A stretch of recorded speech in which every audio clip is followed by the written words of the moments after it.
আপনাদেরকে হিসাব দেওয়া লাগবে না? কি মনে করতেছেন আপনারা? আর এই উম্মার বিজয়ের জন্য কি শুধু আমাদের একার দায়িত্ব না, সবার দায়িত্ব আছে? সবাই মিলে তো শক্ত হাতে একটা হাতল ধরলে না ইসলাম বিজয় হবে। তা আল্লাহ পাক যে ক্ষমতা যাদেরকে দিয়েছেন, কেন আপনারা বুঝতে চেষ্টা করেন না যে আল্লাহ রাব্বুল আলামিনের কাছেই সর্বভৌম ক্ষমতা, তার বিধান বাস্তবায়ন করেন, আল্লাহ পাক আপনাদেরকে আরো শক্তিশালী করবে ইনশাআল্লাহ। যদি না করেন তাহলে শোনেন, একটা সময় পর্যন্ত আল্লাহ পাক ছাড় দেন। এতে ইতিহাস। নমরুদ একটা লম্বা সময় ছাড় পাইছে, ফিরআউন আরো লম্বা একটা সময় ছাড় পাইছে, আদ জাতি সামুদ, আসহাবুল আইকা, মাদিয়ান, লুত, কত যে কম চলে গেছে হিসাব নাই। ইতিহাসটা খালি পড়বেন কোরআনের, কত যে কম পৃথিবী থেকে চলে গেছে এরই হিসাব নাই। আল্লাহ পাক জানাইছেন অল্প কিছু, বাকি কিছু জানানো নাই আল্লাহ পাক আমাদেরকে। আল্লাহ পাক জানানি নাই অনেক কিছু আমাদেরকে, যেগুলো আমাদের দরকার সেগুলো জানাইছেন কিছু কিছু। কেউ কি টিকতে পারছিল? কেউ কি আল্লাহর বিধানের বাইরে গিয়ে চলতে পারছে? দুনিয়া টিকতে পারছে? কেউ কি চিরস্থায়ী ছিল? কোন নবীও তো চিরস্থায়ী ছিল না। তাহলে কিসের পিছনে ছুটতেছেন? আল্লাহ পাক আমাদের সবাইকে কথাগুলো বোঝার তৌফিক দান করেন। ব্যক্তি জীবন থেকে শুরু করে এক সর্বোচ্চ লেভেল পর্যন্ত কোরআন, হাদিস, ইসলামকে বাস্তবায়ন করার তৌফিক দান করেন। আল্লাহ পাক যাদের মধ্যে এই সততা আছে, এই মানুষগুলোকে আল্লাহ পাক আমাদের ঊর্ধ্বতন কর্তৃপক্ষ বানায় দেন, আমিন। বা যারা আছেন তাদেরকে আল্লাহ পাক হেদায়েত দান করেন। রমাজানের এই শিক্ষাটার সামনেও এরকম দু একটা শব্দ আছে, কুতিবা আলাইকুমুল কিসাস। আরেকটা তো বললে তো মাথাই খারাপ হয়ে যাবে, বলবো? ওই যেখানে দেখছেন কুতিবা আলাইকুমুস সিয়াম, কুতিবা আলাইকুমুল কিসাস, এই ডানে বামেই খুঁজবেন, 3টা পৃষ্ঠার মধ্যেই পাবেন। লেখা আছে কুতিবা আলাইকুমুল কিতাল, কুতিবা আলাইকুমুল এটা আবার কি? কুতিবা আলাইকুমুল কিতাল, তোমাদের উপর যুদ্ধকে ফরজ করা হয়েছে। কি ফরজ করা হয়েছে? একা একা আপনি করবেন না, একা একা করবেন না, ইসলামিক রাষ্ট্র করবে, ইসলামের রাষ্ট্রের আমির করবে, তার নেতৃত্বে জনগণ করে, একা একা বিচ্ছিন্নভাবে করে না। কুতিবা আলাইকুমুল কিতাল, এইটা যখন মুসলমানরা ছেড়ে দিয়েছে ওই সময় থেকে এই মায়ের খাওয়ার যুগ শুরু হয়েছে। অটোমান এম্পায়ারটা সর্বশেষ ওই ফাইট করছিল ওই পশ্চিমাদের সাথে, পরাজিত হয়ে যায় তারা প্রথম বিশ্বযুদ্ধে 1914 থেকে 17-18-র মধ্যে। এরপরে ওই যে ব্রিটেন দখল করে জেরুজালেম, বেলফোর্ট ডিক্লারেশন হয়, তারপরে ইহুদিদেরকে ওই জায়গাটা ছেড়ে দেয়। এরপর থেকে যে 100 বছর হলো, আমাদের খিলাফা পতনের 100 বছর হয়ে গেছে। কত বছর? এটা একটা আশারও কথা। আশার কথা কেন? প্রত্যেক 100 বছর পর পর আল্লাহ পাক পরিবর্তন নিয়ে আসেন, এটা ইতিহাস ঘাটলে পাবেন। 100 বছর পর পর আল্লাহ রাব্বুল আলামিন বড় বড় পরিবর্তন পৃথিবীতে নিয়ে আসেন। যেহেতু খিলাফা পতনের 100 বছর হয়ে গেছে, আশা করা যায় সামনে কিছু ভালো কিছুই হবে ইনশাআল্লাহ। ওই অটোম্যানদেরকে 1917 সালে 14 থেকে 17-র মধ্যে পরাজিত করে বাইতুল মুকাদ্দাস, যেখানে দেখতেছেন অক্টোবর থেকে এই পর্যন্ত মনে হয় 40,000 ছাড়াই গেছে, প্রাণহানি। ছাড়া যায় নাই? বেশিরভাগই নারী আর শিশু, বেশিরভাগই কি? নবী সাল্লাল্লাহু আলাইহি ওয়াসাল্লাম তার জীবদ্দশায় মনে হয় 97টা থেকে 98টা যুদ্ধ করেছেন। কয়টা? এটা তো জানেন না। আমরা শুধু জানি নবী সাল্লাল্লাহু আলাইহি ওয়াসাল্লাম মিষ্টি পছন্দ করতেন, মিসওয়াক করতেন, তারপরে ডান কাঁধে শুইতেন, সাদা জামা পছন্দ করতেন, দাড়ি রাখতেন, এগুলো আমরা জানি। মাশাআল্লাহ, ওনার সিরাত পড়েন, ওনার জীবনীটা পড়ে দেখেন। 97 থেকে 98টাতে তিনি নিজে লিড দিয়েছেন, তিনি হয় লিড দিয়েছেন, না হলে অন্য কোনো সাহাবীকে পাঠিয়েছেন, মানে গাজওয়াত হুয়া সারিয়া। এখন এই 100টার মতো যুদ্ধে আপনি দেখবেন না কোনো নারীকে হত্যা করা হয়েছে বা কোনো শিশুকে হত্যা করা হয়েছে, আপনি খুঁজে পাবেন না। একটা ইতিহাস দেখাতে পারবেন না যে মুসলমানদের হাতে কোনো শিশুকে হত্যা করা হয়েছে বা কোনো নারীকে হত্যা করা হয়েছে, আঘাত করা হয়েছে। শুধু আলী রাদিয়াল্লাহু আনহু একদিন এক নারীকে ধরেছিলেন, কারণ নবী সাল্লাল্লাহু আলাইহি ওয়াসাল্লাম বলেছিলেন যে অমুক জায়গায় এক মেয়েকে পাবা, ওই মেয়ের কাছে একটা চিঠি আছে, ও গুপ্তচর বৃত্তি করেছে, ওই চিঠি সে মক্কায় পৌঁছে দিতে চাচ্ছে, ওকে রাস্তায় ধরবো, ওর কাছ থেকে চিঠি আদায় করবা। কথা বুঝতে পারছেন? উনি গেলেন, দেখলেন হ্যাঁ ঠিক ওই জায়গায় এক মেয়ে আছে, এই চিঠি বের করো। আর নাই, আমার কাছে কোনো চিঠি নাই। তিনি বলছেন যদি চিঠি বের না করো তাহলে কিন্তু প্রয়োজনে একদম সব সার্চ করে চিঠি বের করব কিন্তু। তো পরে ভয়ে সে চিঠি দিয়ে দিছে।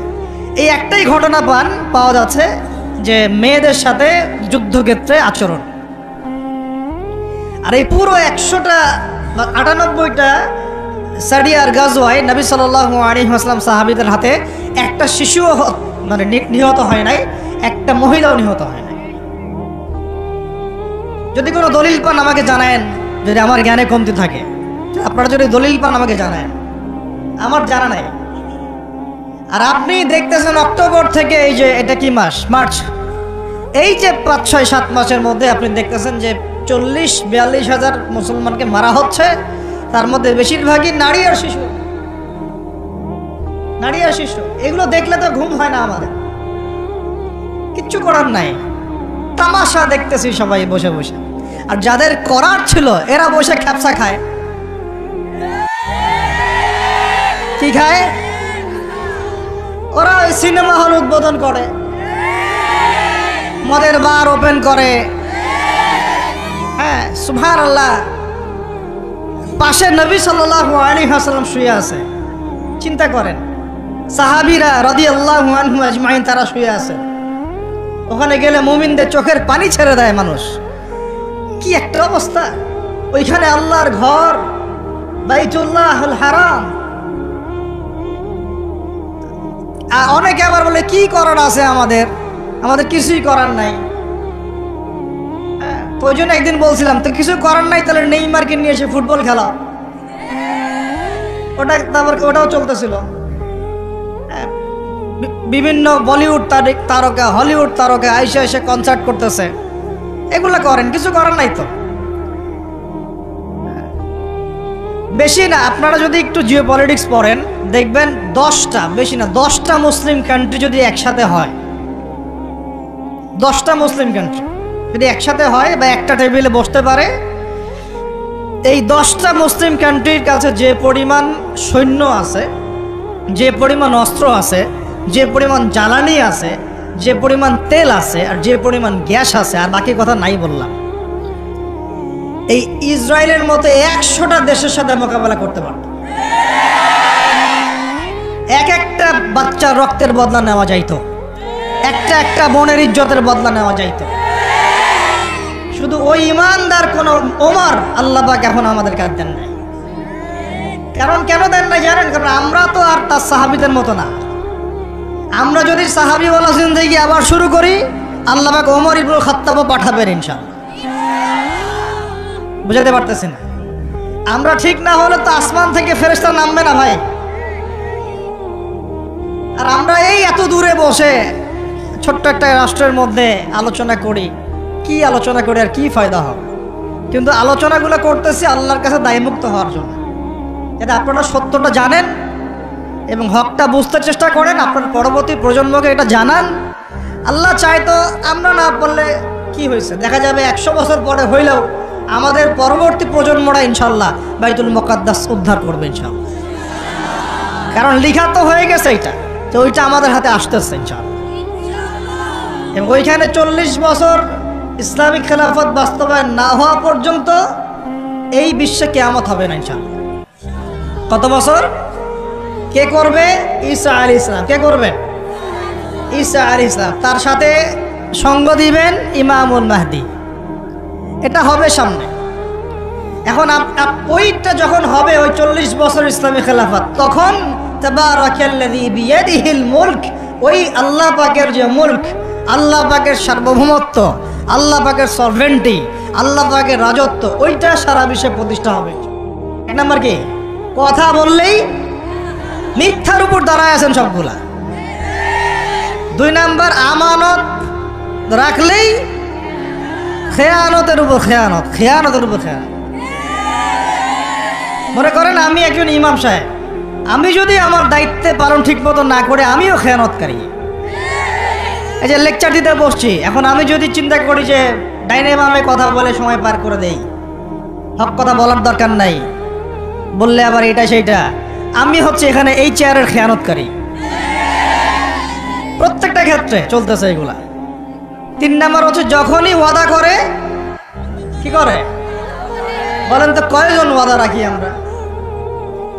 কোন কোন সময় দেখা যায় অমুসলিম ওয়াদা রাখছে, মুসলমান রাখে না।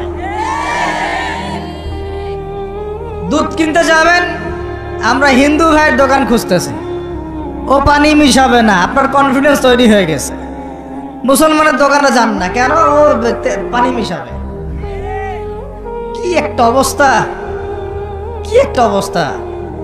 নবী সাল্লাল্লাহু আলাইহি ওয়াসাল্লাম একদিন এভাবে লেকচার দিচ্ছেন, মানে খুতবা দিচ্ছেন। একজন দাঁড়িয়ে বলছেন, সাহাবী, যে কবে কিয়ামত হবে ইয়া রাসূলুল্লাহ? তিনি বলছেন যে যখন দেখবা যে অনুপযুক্ত ব্যক্তির হাতে দায়িত্ব অর্পণ করা হয়েছে, তখন ফান্তাযিরুস সাআ, কিয়ামতের অপেক্ষা করতে থাকো। আমরা এই যুগে বাস করতেছি না? এমন করে পাপ নাই এই শহরে হচ্ছে না।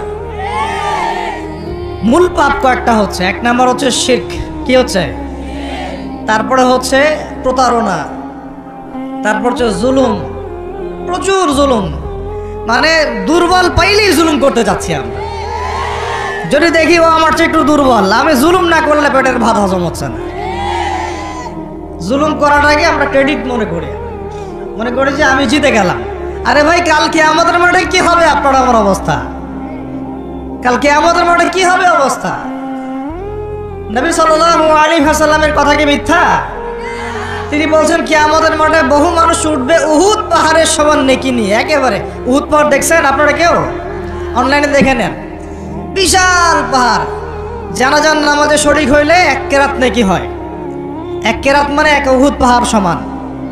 আর মাটি দিয়ে আসলে আরেক কেরাত নেকি হয়, মানে আরেকটা উহুদ পাহাড়ের সমান। উহুদ পাহাড়ের সমান আরো উঁচু উঁচু নামাজের নেকি, জাকাতের নেকি, হজের নেকি, ওমরার নেকি নিয়ে উঠবে বহু মানুষ। আমরাই হয়তো বা তারা, আল্লাহ পাক আমাদেরকে মাফ করুন। আমি ওঠার পরে বহু মানুষ সামনে দাঁড়ায় থাকবে। কাউকে গালি দিছে, কাউকে অন্যায়ভাবে মারছে, কাউকে রিমান্ডে নিয়ে একেবারে পেদানি দিছে, নির্দোষ ছিল।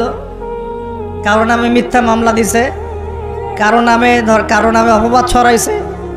বেচারা ভালো ছিল, সৎ ছিল, অপবাদ ছড়াই দিছে। কারো নামে ধরেন যে কারো গীবত করছে, কারো টাকা নিয়ে টাকা দেয় নাই, হ্যাঁ, কারো জমি আত্মসাৎ করে খাইছে, ভূমিদস্যু ছিল। মানে মানুষের সাথে জড়িত পাপ ছিল। কি ছিল? অন্যের সাথে জড়িত, মানে অন্যের হক নষ্ট করছে আর কি, অন্যের। এখন আল্লাহ পাক বলবেন যে তোমার এই ঋণ এখন শোধ করো। ওই দিন তো ঋণ শোধ করার কোনো বুদ্ধি আছে? বুদ্ধি নেই। এখন কি পদ্ধতি? ফেরেশতাদেরকে বলা হবে এই ব্যক্তির আমল নামায় যে নেকিগুলো আছে, নামাজের নেকি, রোজার নেকি, হজের নেকি, যাকাতের নেকি, এইগুলা দিয়ে ওদের আমল নামা ভর্তি করো, যারা পাওনাদার দাঁড়ায় আছে। এই ভর্তি করতে করতে করতে করতে এক সময় দেখা যাবে এই ব্যক্তির আমল নামা ফাঁকা হয়ে যাবে। তখন কি হবে? ফেরেশতাদেরকে বলা হবে ওই যে যারা ভুক্তভোগী, ওদের আমল নামা থেকে গোনাহ নিয়ে এই ব্যক্তির আমল নামায় ঢাল। নাউজুবিল্লাহ। এরপরে ওই ব্যক্তিগুলো দেখা যাবে জান্নাতে চলে গেছে, মাজলুম ছিল পৃথিবীতে, ওই দিন সফল হয়ে গেছে, জান্নাতে চলে গেছে। এবারটা দুনিয়া জালেম ছিল, এই জাহান্নামে চলে গেছে। নাউজুবিল্লাহ। আল্লাহ পাক আমাদেরকে এরকম মানুষের হক নষ্ট করা থেকে হেফাজত করে না। ভাই, মানুষের হক নষ্ট করতে যায় না।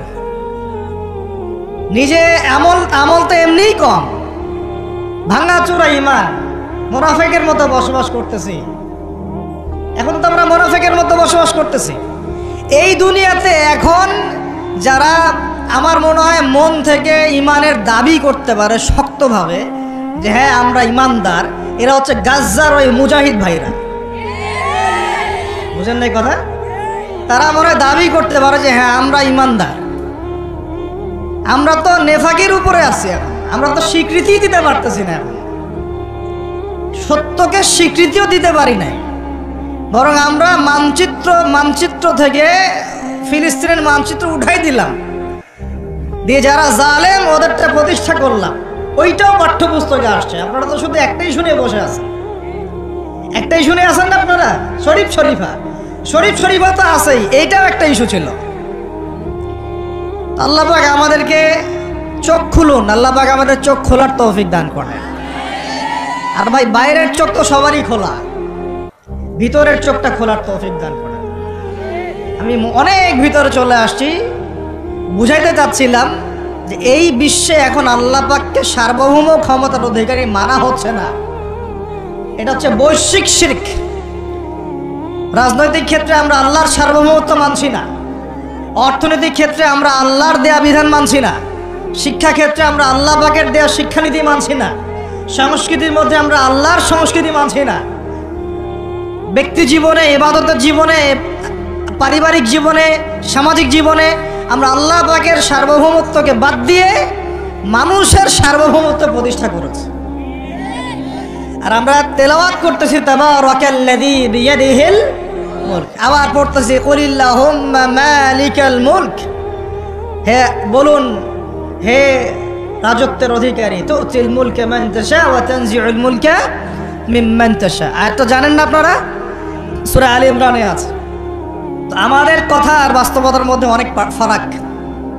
আল্লাহ পাক আমাদেরকে কোরআন গভীরভাবে অনুধাবন করার তৌফিক দান করেন। খালি তেলাওয়াত করলেই হবে না ভাই, এর অর্থটা জানতে হবে। অর্থ না জানলে পরে তেলাওয়াত করলে নেকি হবে না, এটা বলি নাই আমি। বলেছি শুধু তেলাওয়াত করলেই পুরো হক আদায় হয় না, শুধু তেলাওয়াত করলেই পুরো হক আদায় হয় না, 100 বার হয় না। আবার বলতেছি শুনেন ভালো করে, তেলাওয়াত করলে প্রত্যেক হরফে 10 নেকি হয়, কিন্তু শুধু তেলাওয়াত করলেই কোরআনের সম্পূর্ণ হক আদায় কোশ্চিন কালেও হয় না। এই যে অর্থগুলো না জানলে আপনি কিভাবে বাস্তবায়ন করবেন, বুঝবেন কিভাবে, কি বলেছেন আল্লাহ পাক কোরআনে? এই যে একটা আয়াত দিয়ে এতগুলো কথা বললাম, আপনারা এখন চোখ খুললো যে সারা বিশ্বে আল্লাহর সার্বভৌমত্ব, সভরেন্টি নাই। এখন আমরা মানুষ একটা প্রতিষ্ঠা করেছি কিছু কিছু জায়গায়, ইল্লা মাশাআল্লাহ, কিছু কিছু জায়গায় আমরা মেনে নিয়েছি যে আল্লাহ পাকই সার্বভৌমত্ব ক্ষমতার অধিকারী। এখন তো এটা মানুষের হাতে উঠাই দিয়েছেন। আল্লাহ পাক আমাদেরকে পাঠাইছেন দুনিয়াতে তার খলিফা হিসেবে। কি হিসেবে? আল্লাহর খলিফার কাজ কি? শয়তানের দাসত্ব করবে না আল্লাহর? বলেন, আল্লাহর খলিফার বৈশিষ্ট্য কি, ফাংশন কি? সে কি শয়তানের দাসত্ব করবে না আল্লাহর? সে কি আল্লাহর বিধান মানবে না শয়তানের? সে কি আল্লাহর সার্বভৌমত্ব মানবে না শয়তানের? তাহলে আমরা আল্লাহ পাকের কয়টা বিধান বাস্তবায়ন করতে পারছি? একজন আমাকে খুব কড়া ভাষায় বলছিলেন একদিন যে আপনি প্রথম ব্যক্তি মনে হয় বলেছেন ঢাকা হচ্ছে যে সিটি অফ আখিরুজ্জামানে। আপনি চোখে দেখেন না ঢাকা শহরে এত এত মসজিদ আছে? বললাম যে এইটা আপনার চেয়ে আগে আমি দেখছি ঢাকা শহরে এতগুলো মসজিদ আছে। আমার কাছে হিসাব করা আছে কয়টা মসজিদ ঢাকায় আছে। তাহলে আপনি বললেন যে এটা সিটি অফ আখিরুজ্জামান। বললাম ঢাকা শহরে এতগুলো যে মসজিদ আছে কত বছর থেকে আছে? বলছে 50, 60, 70 বছর থেকে। তো বললাম 70 বছরে কোরআনের আপনি একটা বিধান বাস্তবায়ন করতে পারছেন ঢাকায়? বলেন, পারছেন? ঢাকা শহরে কি চোরের হাত কাটা হয়? ঢাকা শহরে কি যে জেনার শাস্তি দেওয়া হয়? মদ পান করলে 40 লাঠি দেওয়া হয়? ব্যভিচার করলে রজম দেয়া হয়? সমকামিতা করলে রজম দেয়া হয়? ধর্ষণ করলে প্রকাশ্যে মৃত্যুদণ্ড দেয়া হয়? মসজিদ দিয়ে কি করবেন আপনি? বলেন, এতগুলো মসজিদ দিয়ে কি করবেন? মসজিদে আমরা নামাজ পড়ি, ব্যক্তিগত ইবাদত। আর মানুষের বাঙালিকে কারা জানি বুঝাইছে সারা জীবন যত ইচ্ছা পাপ কর, শেষ জীবন একটা মসজিদ বানায় যাইস বা মসজিদের সভাপতি হয়ে থাকিস। ঠিক আছে, যত ইচ্ছা কর, যা ইচ্ছা কর, সুদ খা, ঘুষ খা, সব কর, শেষে একটা মসজিদ বানাই দিস। কারণ হাদিসটা হচ্ছে মান বানা লিল্লাহি মাসাজিদান বানাল্লাহু বাইতান ফিল জান্নাহ। কেউ যদি আল্লাহর জন্য একটা মসজিদ বানায়, আল্লাহ পাক তার জন্য জান্নাতে একটা ঘর বানাবে। ব্যাস, এই হাদিসের উপর আমল কইরা কবরে যাবে।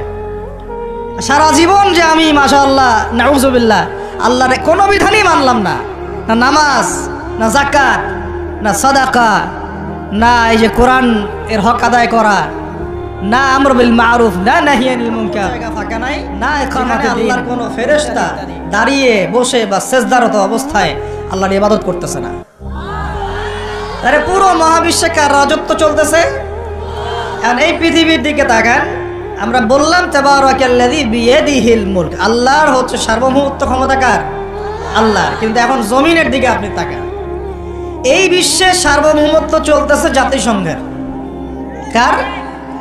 এই বিশ্বের রাজনৈতিক মোড়ল জাতিসংঘ। আপনি ইসলামিক বিধানের কথা যতই বলেন তারা মানবে না, মানবে না, সোজা কথা।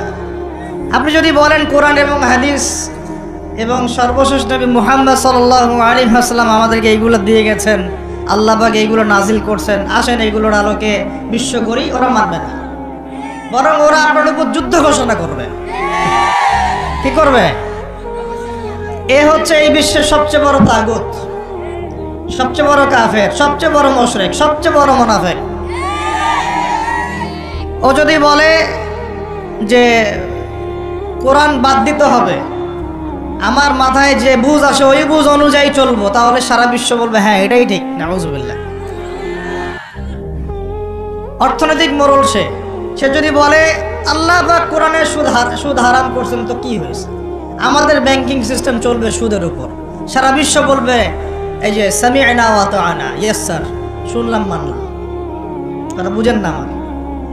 ও সারা বিশ্বকে যদি বলে ওদের ব্যাংকিং সিস্টেম, যে প্রত্যেকটা ব্যাংকিং সিস্টেম চলবে সুদ ভিত্তিক, আল্লাহ কোরআনে হারাম করুক আর হালাল করুক দেখার দরকারই নেই আমাদের।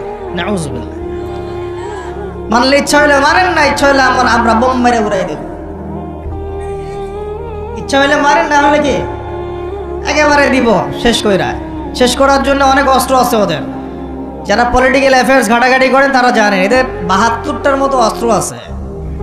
ইকোনমিক স্যাংশন একটা অস্ত্র, চাপ প্রয়োগ করা একটা অস্ত্র, বিল পাস করা একটা অস্ত্র, নেগোশিয়েট করা একটা অস্ত্র, অন্যকে দিয়ে চাপ দেওয়া হবে একটা অস্ত্র।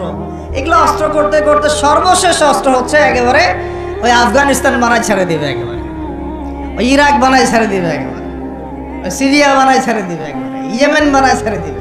ওটা সবচেয়ে বড় অস্ত্র। এই জন্যে আন্ডারে যারা আছে এরা সবাই স্যালুট মারে, ঠিক আছে আপনি যা বলবেন তাই।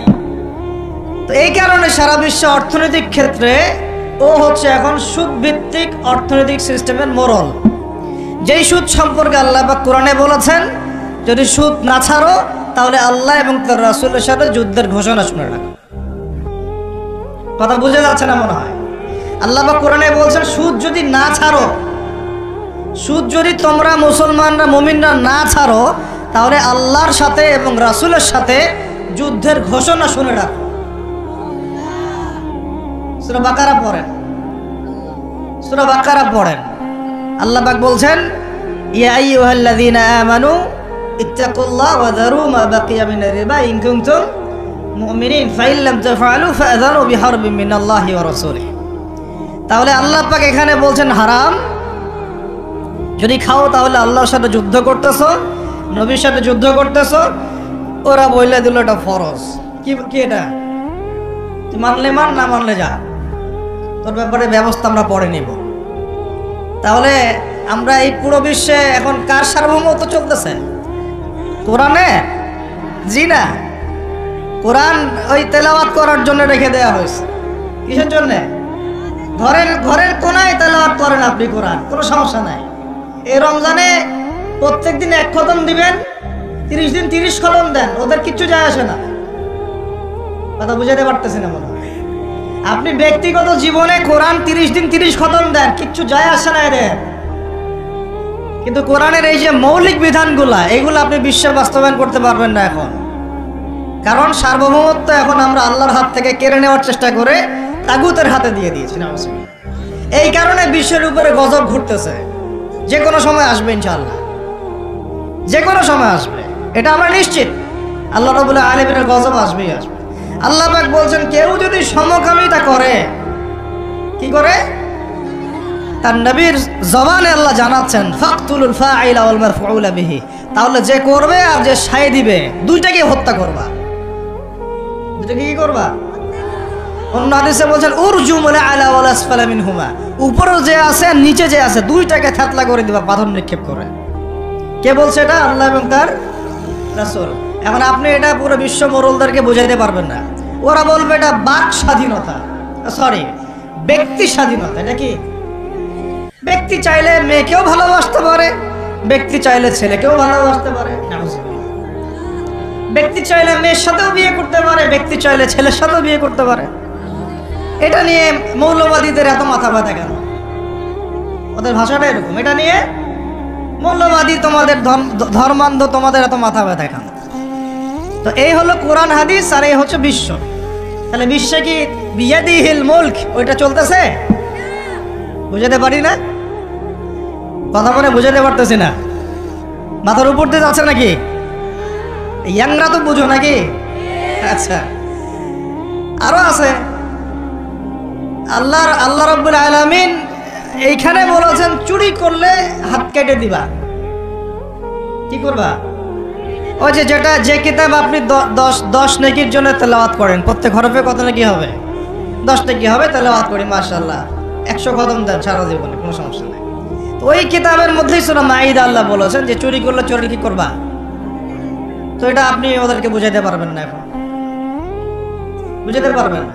ওইটা তেলাওয়াত পর্যন্তই, ফুল স্টপ। তারপরে এই যে আমরা ভ্যালেন্টাইন্স ডে, অমুক ডে, তমুক ডে এগুলোকে যে প্রমোট করতেছি আর কি, জেনা বেড়ে গেছে, ব্যভিচার বেড়ে গেছে স্কুলে, কলেজে, বিশ্ববিদ্যালয়ে, এমনকি এখন সমকামিতা, পর্নোগ্রাফি, ট্রান্সজেন্ডার কি কি হচ্ছে না? এমনি নর্মালি যদি কেউ জেনা করে, সূরা নূর অনুযায়ী আল্লাহ রাব্বুল আলামিন বলছেন যে সূরা নূরের 2 এবং 3 নম্বর আয়াতে 100টা বেত্রাঘাত করবা জনসমক্ষে। কয়টা বেত্রাঘাত? বাংলাদেশের বহু ছেলে মেয়ে এখন 100 বেত্রাঘাত পর শাস্তি মাথায় নিয়ে ঘুরতেছো তোমরা, নাউজুবিল্লাহ। যার শুরুটা হয় ওই টেক্সটের মাধ্যমে, তারপরে দেখা সাক্ষাৎ, তারপরে এটা, তারপরে ওইটা। ঢাকা শহরে এর পরিসংখ্যান বেশি না কম? কত বেশি? কতগুলো ছেলে পাওয়া যাবে যারা এই পাপে লিপ্ত হয় নাই? কতগুলো মেয়ে পাওয়া যাবে যারা এই পাপে লিপ্ত হয় নাই? কতগুলো আপনি দেবর পাবেন যারা জেনা করে নাই? কতগুলো ভাবি পাবেন জেনা করে নাই? কতগুলো দুলাভাই পাবেন শালীর সাথে জেনা করে নাই? কতগুলো ছেলে পাবেন বিবাহিত ছেলে যারা বাইরে পরকিয়া করে নাই? শুধু আল্লাহ পাকই জানেন ভালো এই জাহেলিয়াতের মধ্যে কত পার্সেন্ট মানুষ পবিত্র থাকতে পারছে।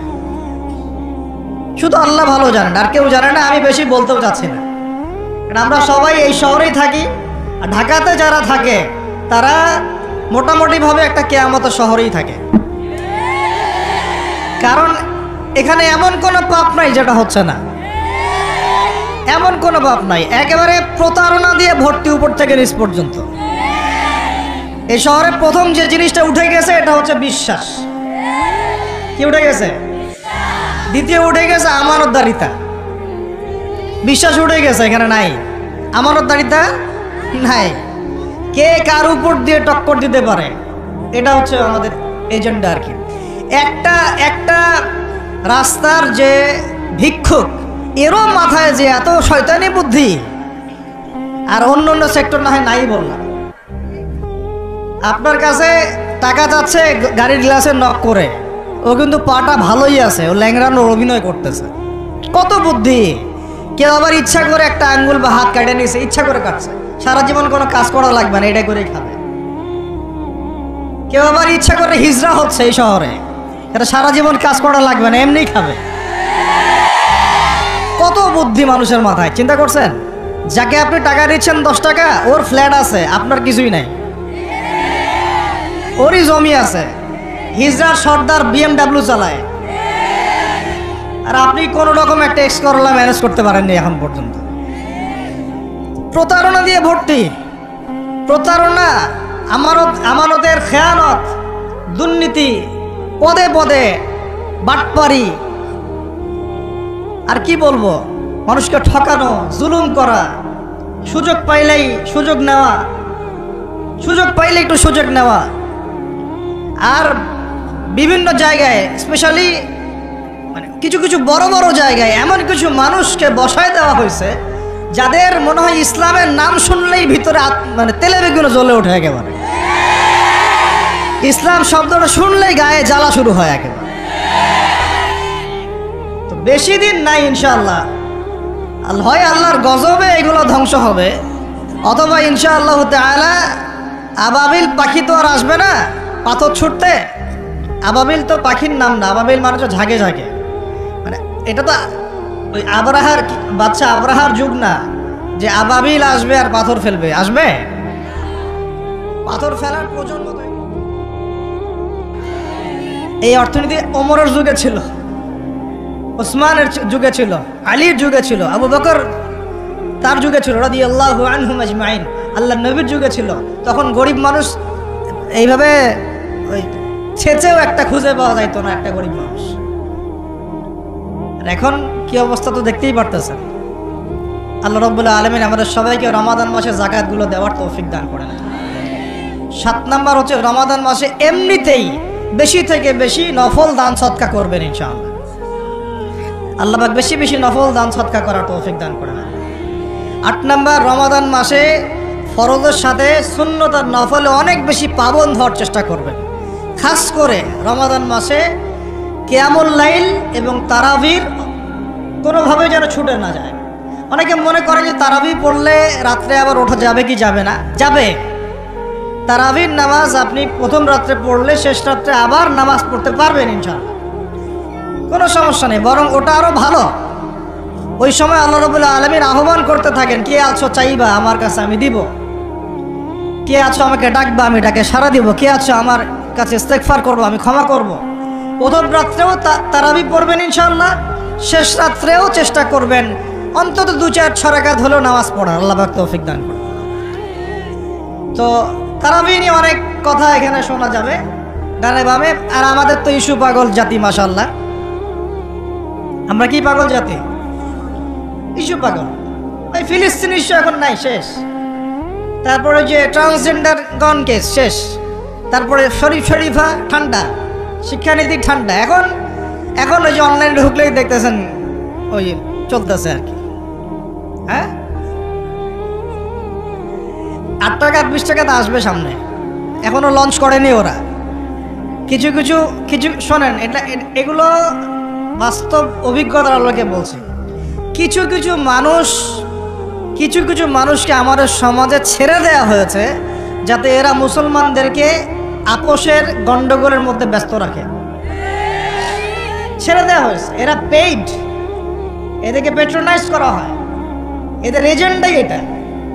এরা আপনাকে আমাকে লাগাই দিবে, আমাদেরকে মূল ওই শেকড় থেকে সরাই দিবে, দিয়ে ডালপালায় ব্যস্ত করে রাখবে।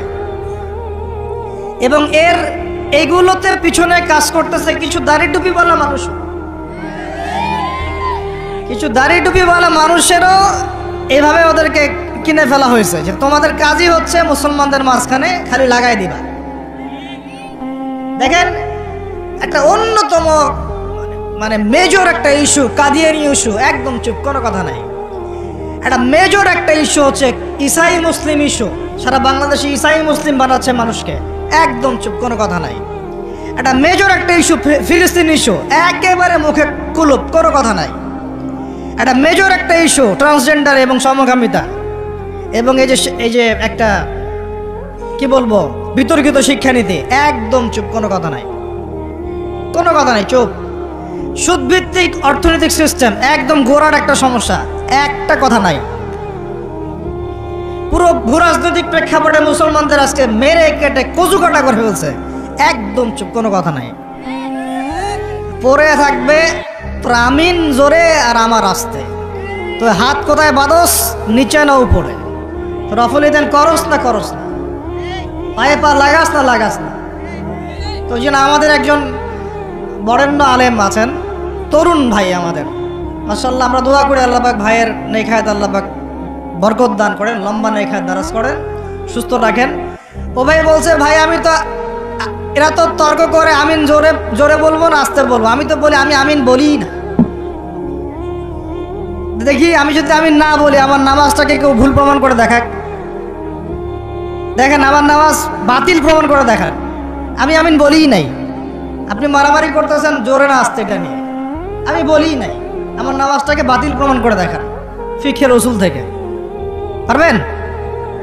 কিয়ামত পর্যন্ত পারবেন না, কিয়ামত পর্যন্ত পারবেন না, কারণ ওটা কোনো ফরজ কিছু ছিল না। নামাজ হয়ে গেছে, আমার নামাজ কি হয়েছে? হয়ে গেছে।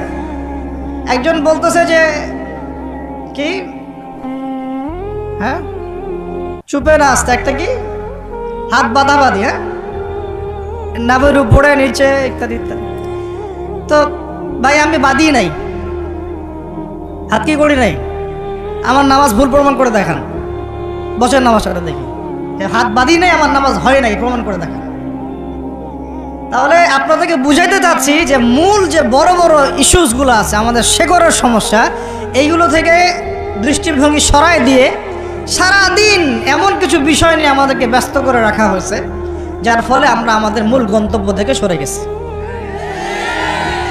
আরো 100 বছর এভাবে চলতে থাকেন তাহলে, নাকি ভাই? আরো 10-20 বছর এভাবেই যাক নাকি?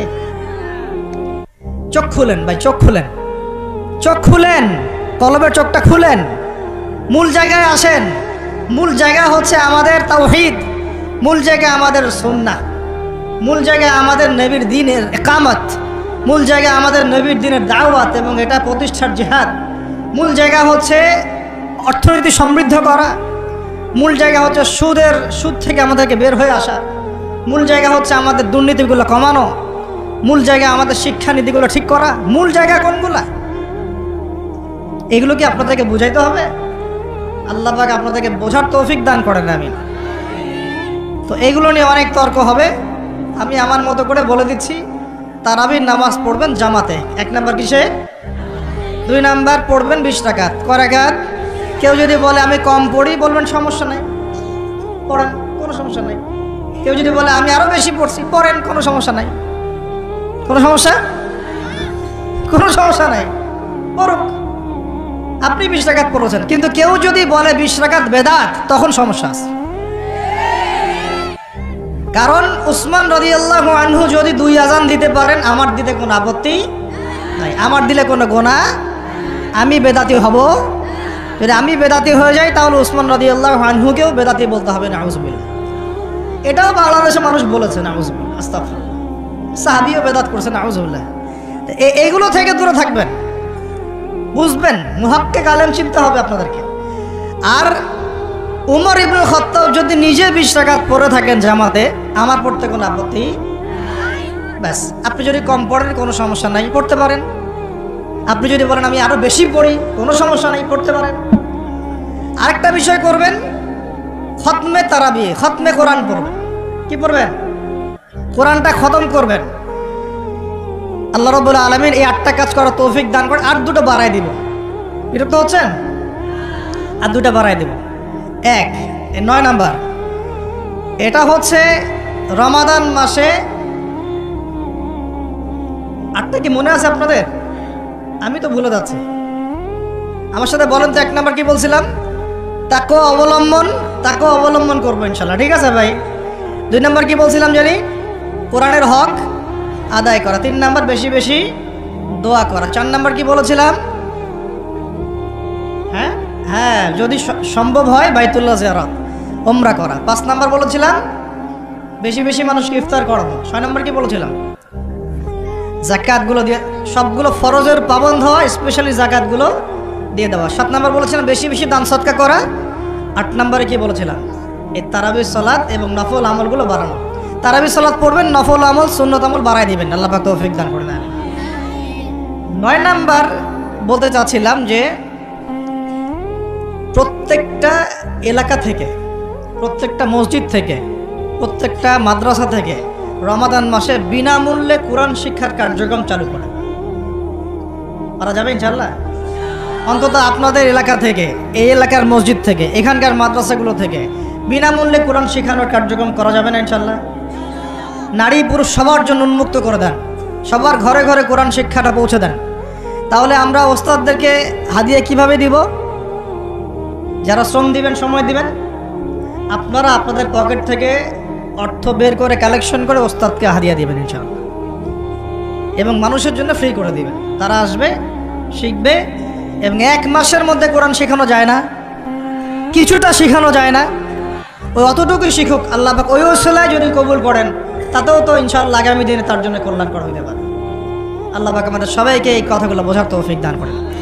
এবং 10 নম্বর এবং সর্বশেষ কাজ হচ্ছে, রমাদান মাসে আমরা আমাদের বিগত জিন্দেগির যত গুনাহ, এইগুলোর জন্য যেমন ইস্তেগফার করব, এবং সারা জীবন আল্লাহ পাকের সমস্ত কবিরা এবং কাবায়ের ফাওয়াহিশ এগুলো থেকে দূরে থাকব, এই মর্মে একটা দৃঢ় প্রত্যয় আমরা ব্যক্ত করব।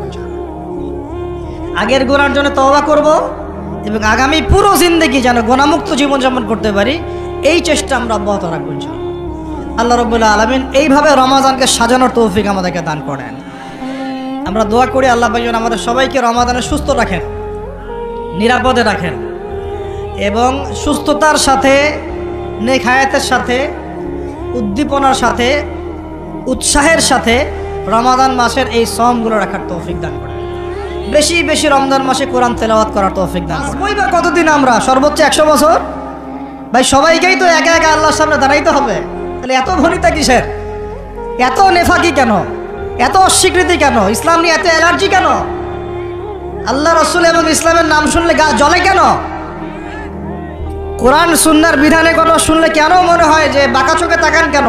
না জানি আবার কি বলতেছে, কোন জঙ্গি আসলো, কোন সন্ত্রাসী আসলো, এগুলো কি শুরু করছেন? এটা কোরআনের কথা, হাদিসের কথা, আল্লাহর কথা, রসুলের কথা। এখানে এইসব শব্দ প্রয়োগ করেন কেন? কবরে কি আমরা যাব, আপনারা যাবেন না? আপনাদেরকে হিসাব দেওয়া লাগবে না? কি মনে করতেছেন আপনারা? আর এই উম্মার বিজয়ের জন্য কি শুধু আমাদের একার দায়িত্ব না, সবার দায়িত্ব আছে? সবাই মিলে তো শক্ত হাতে একটা হাতল ধরলে না ইসলাম বিজয় হবে। তা আল্লাহ পাক যে ক্ষমতা যাদেরকে দিয়েছেন, কেন আপনারা বুঝতে চেষ্টা করেন না যে আল্লাহ রাব্বুল আলামিনের কাছেই সর্বভৌম ক্ষমতা, তার বিধান বাস্তবায়ন করেন, আল্লাহ পাক আপনাদেরকে আরো শক্তিশালী করবেন ইনশাআল্লাহ। যদি না করেন তাহলে শোনেন, একটা সময় পর্যন্ত আল্লাহ পাক ছাড় দেন। এটা ইতিহাস। নমরুদ একটা লম্বা সময় ছাড় পাইছে, ফিরআউন আরো লম্বা একটা সময় ছাড় পাইছে, আদ জাতি সামুদ, আসহাবুল আইকা, মাদিয়ান, লুত, কত যে কম চলে গেছে হিসাব নাই। ইতিহাসটা খালি পড়বেন কোরআনের, কত যে কম পৃথিবী থেকে চলে গেছে এরই হিসাব নাই। আল্লাহ পাক জানাইছেন অল্প কিছু, বাকি কিছু জানানো নাই। আল্লাহ পাক আমাদেরকে, আল্লাহ পাক জানানি নাই অনেক কিছু আমাদেরকে, যেগুলো আমাদের দরকার সেগুলো জানাইছেন কিছু কিছু। কেউ কি টিকতে পারছিল? কেউ কি আল্লাহর বিধানের বাইরে গিয়ে চলতে পারছে? দুনিয়া টিকতে পারছে? কেউ কি চিরস্থায়ী ছিল? কোন নবীও তো চিরস্থায়ী ছিল না। তাহলে কিসের পিছনে ছুটতেছেন? আল্লাহ পাক আমাদের সবাইকে কথাগুলো বোঝার তৌফিক দান করেন। ব্যক্তি জীবন থেকে শুরু করে এক সর্বোচ্চ লেভেল পর্যন্ত কোরআন, হাদিস, ইসলামকে বাস্তবায়ন করার তৌফিক দান করেন। আল্লাহ পাক যাদের মধ্যে এই সততা আছে, এই মানুষগুলোকে আল্লাহ পাক আমাদের ঊর্ধ্বতন কর্তৃপক্ষ বানায় দেন, আমিন। বা যারা আছেন তাদেরকে আল্লাহ পাক হেদায়েত দান করেন। রমজানের এই শিক্ষাটার সামনে এরকম দুই একটা শব্দ আছে, কুতিবা আলাইকুমুল কিসাস। আর একটা তো বললে তো মাথাই খারাপ হয়ে যাবে, বলবো? ওই যেখানে দেখছেন কুতিবা আলাইকুমুস সিয়াম, কুতিবা আলাইকুমুল কিসাস, এই ডানে বামেই খুঁজবেন, 3টা পৃষ্ঠার মধ্যেই পাবেন। লেখা আছে কুতিবা আলাইকুমুল কিতাল, কুতিবা আলাইকুমুল, এটা আবার কি? কুতিবা আলাইকুমুল কিতাল, তোমাদের উপর যুদ্ধকে ফরজ করা হয়েছে। কি ফরজ করা হয়েছে? একা একা আপনি করবেন না, একা একা করবেন না। ইসলামিক রাষ্ট্র করবে, ইসলামের রাষ্ট্রের আমির করবে, তার নেতৃত্বে জনগণ করে, একা একা বিচ্ছিন্নভাবে করে না। কুতিবা আলাইকুমুল কিতাল, এইটা যখন মুসলমানরা ছেড়ে দিয়েছে, ওই সময় থেকে এই মায়ের খাওয়ার যুগ শুরু হয়েছে। অটোম্যান এম্পায়ারটা সর্বশেষ ওই ফাইট করছিল ওই পশ্চিমাদের সাথে, পরাজিত হয়ে যায় তারা প্রথম বিশ্বযুদ্ধে 1914 থেকে 17-18-র মধ্যে। এরপরে ওই যে ব্রিটেন দখল করে জেরুজালেম, বেলফোর্ট ডিক্লারেশন হয়, তারপরে ইহুদিদেরকে ওই জায়গাটা ছেড়ে দেয়। এরপর থেকে যে 100 বছর হলো আমাদের খিলাফা পতনের, 100 বছর হয়ে গেছে। কত বছর? এটা একটা আশারও কথা। আশার কথা কেন? প্রত্যেক 100 বছর পর পর আল্লাহ পাক পরিবর্তন নিয়ে আসেন। এটা ইতিহাস ঘাটলে পাবেন। 100 বছর পর পর আল্লাহ রাব্বুল আলামিন বড় বড় পরিবর্তন পৃথিবীতে নিয়ে আসেন। যেহেতু খিলাফা পতনের 100 বছর হয়ে গেছে, আশা করা যায় সামনে কিছু ভালো কিছুই হবে ইনশাআল্লাহ। ওই অটোম্যানদেরকে 1917 সালে 14 থেকে 17-র মধ্যে পরাজিত করে বাইতুল মুকাদ্দাস, যেখানে দেখতেছেন অক্টোবর থেকে এই পর্যন্ত মনে হয় 40,000 ছাড়াই গেছে প্রাণহানি। ছাড়া যায় নাই? বেশিরভাগই নারী আর শিশু। বেশিরভাগই কি? নবী সাল্লাল্লাহু আলাইহি ওয়াসাল্লাম তার জীবদ্দশায় মনে হয় 97টা থেকে 98টা যুদ্ধ করেছে। কয়টা? এটা তো জানেন না। আমরা শুধু জানি নবী সাল্লাল্লাহু আলাইহি ওয়াসাল্লাম মিষ্টি পছন্দ করতেন, মিসওয়াক করতেন, তারপরে ডান কাঁধে শুইতেন, সাদা জামা পছন্দ করতেন, দাড়ি রাখতেন, এগুলো আমরা জানি মাশাআল্লাহ। ওনার সিরাত পড়েন, ওনার জীবনীটা পড়ে দেখেন। 97 থেকে 98টাতে তিনি নিজে লিড দিয়েছেন, সরি, তিনি হয় লিড দিয়েছেন না হলে অন্য কোনো সাহাবীকে পাঠিয়েছেন, মানে গাজওয়াত হুয়া সারিয়া। এখন এই 100টার মতো যুদ্ধে আপনি দেখবেন না কোনো নারীকে হত্যা করা হয়েছে বা কোনো শিশুকে হত্যা করা হয়েছে, আপনি খুঁজে পাবেন না। একটা ইতিহাস দেখাতে পারবেন না যে মুসলমানদের হাতে কোনো শিশুকে হত্যা করা হয়েছে বা কোনো নারীকে হত্যা করা হয়েছে, আঘাত করা হয়েছে। শুধু আলী রাদিয়াল্লাহু আনহু একদিন এক নারীকে ধরেছিলেন, কারণ নবী সাল্লাল্লাহু আলাইহি ওয়াসাল্লাম বলেছিলেন যে অমুক জায়গায় এক মেয়েকে পাবা, ওই মেয়ের কাছে একটা চিঠি আছে, ও গুপ্তচর বৃত্তি করেছে, ওই চিঠি সে মক্কায় পৌঁছে দিতে চাচ্ছে, ওকে রাস্তায় ধরবা, ওর কাছ থেকে চিঠি আদায় করবা। কথা বুঝতে পারছেন? উনি গেলেন, দেখলেন হ্যাঁ ঠিক ওই জায়গায় এক মেয়ে আছে, এই চিঠি বের করো। আর নাই, আমার কাছে কোনো চিঠি নাই। তিনি বলছেন যদি চিঠি বের না করো তাহলে কিন্তু প্রয়োজনে একদম সব সার্চ করে চিঠি বের করবো কিন্তু। তো পরে ভয়ে সে চিঠি দিয়ে দিচ্ছে। এই একটাই ঘটনা পাওয়া যাচ্ছে যে মেয়েদের সাথে যুদ্ধক্ষেত্রে আচরণ। আর এই পুরো 100টা বা 98টা সারিয়ার গাজওয়ায় নবী সাল্লাল্লাহু আলাইহি ওয়াসাল্লাম সাহাবীদের হাতে একটা শিশুও মানে নিহত হয় নাই, একটা মহিলাও নিহত হয় নাই। যদি কোনো দলিল পান আমাকে জানায়েন, যদি আমার জ্ঞানে কমতি থাকে। আপনারা যদি দলিল পান আমাকে জানায়েন, আমার জানা নাই। আর আপনি দেখতেছেন অক্টোবর থেকে এই যে এটা কি মাস, মার্চ, এই যে 5, 6, 7 মাসের মধ্যে আপনি দেখতেছেন যে 40-42 হাজার মুসলমানকে মারা হচ্ছে, তার মধ্যে বেশিরভাগই নারী আর শিশু। নারী আর শিশু, এগুলো দেখলে তো ঘুম হয় না আমাদের। কিচ্ছু করার নাই, তামাশা দেখতেছি সবাই বসে বসে। আর যাদের করার ছিল এরা বসে খ্যাপসা খায়। কি খায়? ওরা ওই সিনেমা হল উদ্বোধন করে, মদের বার ওপেন করে। হ্যাঁ, সুবহানাল্লাহ। পাশে নবী সাল্লাল্লাহু আলাইহি ওয়াসাল্লাম শুয়ে আছে, চিন্তা করেন। সাহাবীরা রাদিয়াল্লাহু আনহুম আজমাইন তারা শুয়ে আছে। ওখানে গেলে মুমিনদের চোখের পানি ছেড়ে দেয় মানুষ। কি একটা অবস্থা! ওইখানে আল্লাহর ঘর, বাইতুল্লাহুল হারাম। অনেকে আবার বলে কি করার আছে আমাদের কিছুই করার নাই। তো ওই জন্য একদিন বলছিলাম তো কিছু করার নাই, তাহলে নেইমারকে নিয়ে এসে ফুটবল খেলা। ওটাও চলতেছিল। বিভিন্ন বলিউড তারকা, হলিউড তারকা এসে কনসার্ট করতেছে। এগুলা করেন, কিছু করার নাই তো। বেশি না, আপনারা যদি একটু জিওপলিটিক্স পড়েন দেখবেন 10টা, বেশি না 10টা মুসলিম কান্ট্রি যদি একসাথে হয়, 10টা মুসলিম কান্ট্রি যদি একসাথে হয় বা একটা টেবিলে বসতে পারে, এই 10টা মুসলিম কান্ট্রির কাছে যে পরিমাণ সৈন্য আছে, যে পরিমাণ অস্ত্র আছে, যে পরিমাণ জ্বালানি আছে, যে পরিমাণ তেল আছে, আর যে পরিমাণ গ্যাস আছে, আর বাকি কথা নাই বললাম, এই ইসরায়েলের মতো 100টা দেশের সাথে মোকাবেলা করতে পারবে।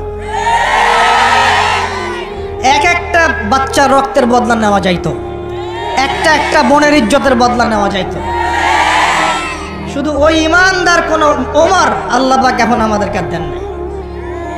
কারণ কেন দেন নাই জানেন? কারণ আমরা তো আর তার সাহাবীদের মতো না। আমরা যদি সাহাবীওয়ালা জিন্দেগি আবার শুরু করি, আল্লাহ পাক ওমর ইবনুল খাত্তাবও পাঠাবেন ইনশাআল্লাহ। বুঝাতে পারতেছি না? আমরা ঠিক না হলে তো আসমান থেকে ফেরেশতা নামবে না ভাই। আর আমরা এই এত দূরে বসে ছোট্ট একটা রাষ্ট্রের মধ্যে আলোচনা করি, কি আলোচনা করে আর কি ফায়দা হবে? কিন্তু আলোচনাগুলো করতেছি আল্লাহর কাছে দায়মুক্ত হওয়ার জন্য, যাতে আপনারা সত্যটা জানেন এবং হকটা বুঝতে চেষ্টা করেন, আপনার পরবর্তী প্রজন্মকে এটা জানান। আল্লাহ চাইতো আমরা না পারলে কি হয়েছে, দেখা যাবে 100 বছর পরে হইলেও আমাদের পরবর্তী প্রজন্মরা ইনশাল্লাহ বাইতুল মুকাদ্দাস উদ্ধার করবে ইনশাল্লাহ।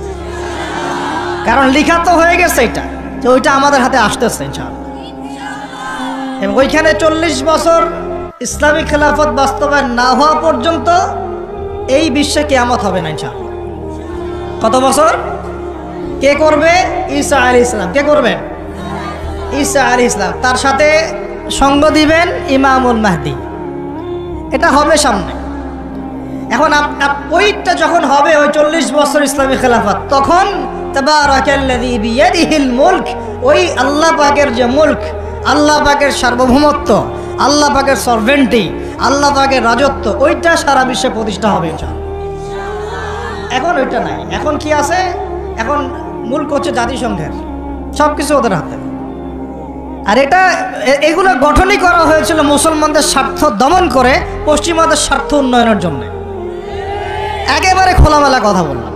এখন পর্যন্ত ওদের ভিশন এবং এজেন্ডা এইটাই। পৃথিবীর কোনো জায়গায় মুসলমানের স্বার্থ তার সর্বোচ্চ অগ্রাধিকার দিবে না, বরং আমাদেরকে দাস বানানোর জন্য এটা তৈরি করছে ওরা। আর আমরা এখন সেই দাসত্বের মধ্যে চলে আসছি। কেউ কিছু বলেও না, কেউ কিছু করে, সবাই মেনে নিয়েছি আর কি।